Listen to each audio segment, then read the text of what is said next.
I feel that this is one of the big surprises that was for me when I went through this project, is this concept of the daily symposia, what the rabbis are doing. So first, you have the symposia as a drinking party that is not an everyday event. I mean, even if it's daily, you still have to go to the drinking party, to the Bet Mishteh, or bring in the wine, or get the servants to serve the wine, to show somehow that it's a drinking event that's not just a regular meal, right? But the rabbis seem to have abstracted the notion of the symposium to include many settings of people eating together, even if they don't have all these additional characteristics of, the conversation and the ritual and the servants and the wine, etc.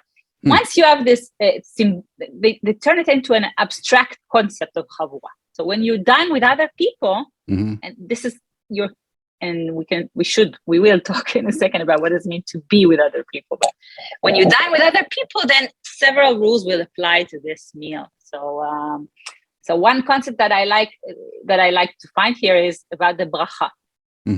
When do you recite? You eat. It's a meal, so you need to say bracha.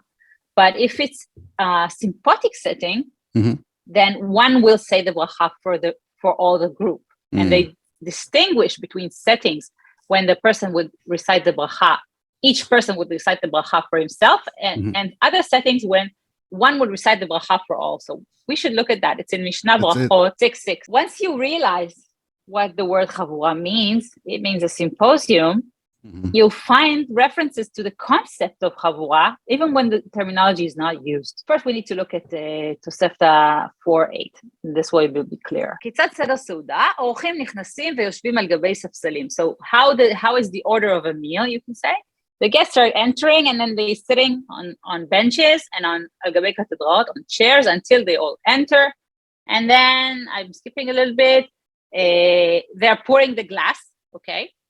So here you see it's the drinking is starting them off even before they are reclining. Someone is pouring the glass. כל אחד ואחד מברך לעצמו. Every person that got his glass is now saying the Borech HaGefen, the blessing over the wine, for himself. And then they're getting some appetizers, and each one of them is saying the blessing for himself. Alu vehesevu, once they recline, okay? And here starts another phase of the meal, of this very ceremonial meal. And they're going to wash their hands again. And then they are going to get more wine. מזגו להם את הכוס.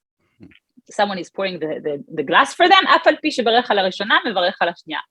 Even though they already said the blessing on that first glass that he drank when they were sitting outside, they now have to recite the bracha again.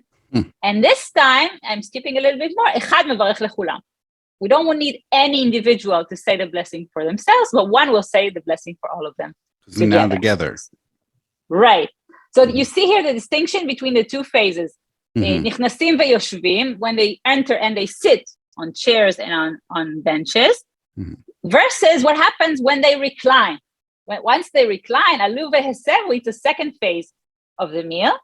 We have drinking happening in both parts of it, but the nature of the drinking changes. If it happens in the first phase, well, each one of these guys is just drinking for himself, and they will say the bracha for themselves.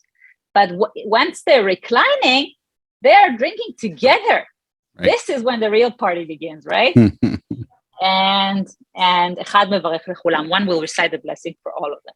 So in the Mishnah Berakhot 6:6, you have all this beautiful party concept without the terminology. It doesn't tell you it's a chavura. It doesn't tell you it's a symposium. You only get it very, very thin, right?